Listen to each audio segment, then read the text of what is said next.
we look for partners. We don't look for preachers. We've always felt that there was, international relations is conducted on the basis of some fundamental realism, and that realism requires an engagement with Russia. Just like I'm an advocate of Russia realism, I'm also an advocate of America realism. Well, look, when we look out at the world, Samir, we look for partners. We don't look for preachers. Particularly preachers who don't practice at home what they preach abroad.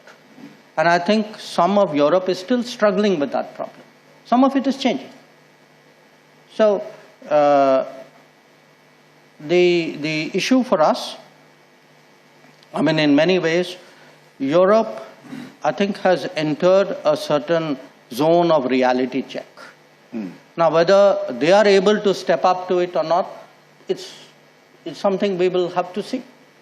But from our point of view, if we are to develop a partnership, there has to be some understanding, there has to be some sensitivity, there has to be a mutuality of interest, and there has to be a realization of how the world works. And I think these are all work in progress to differing degrees with different parts of Europe. So some have moved further, some a little bit less.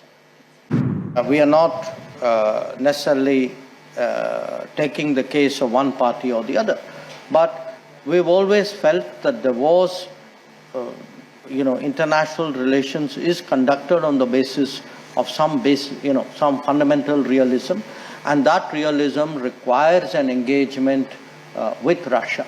And the idea that a solution would come about, because if you remember, there was a period when countries were gathering and everybody was there except Russia, and they were discussing Russia.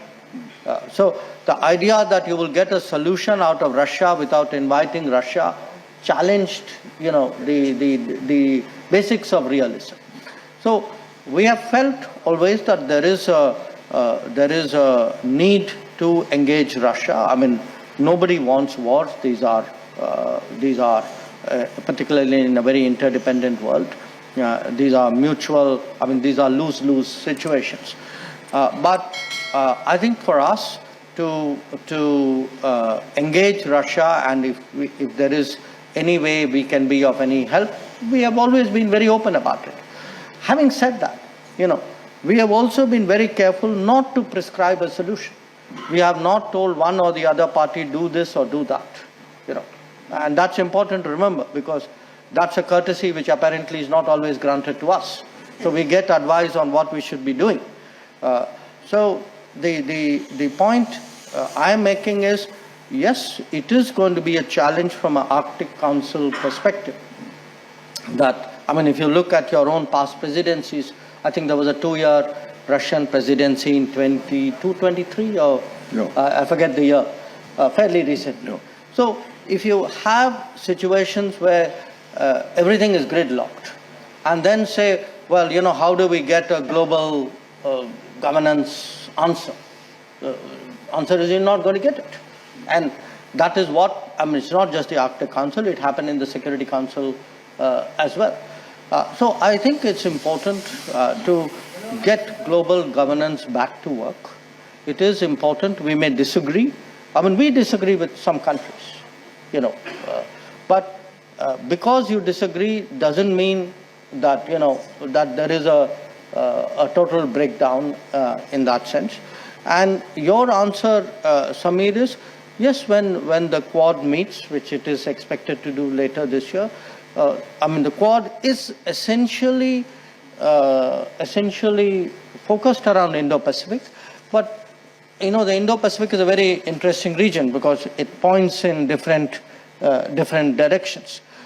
So I'm sure, and again, just like I'm an advocate of Russia realism, I'm also an advocate of America realism. That I think the best way to engage today's America is also through finding mutuality of interest rather than putting ideological differences up front and then allowing it to cloud the possibilities of working together. Subscribe to One India and never miss an update.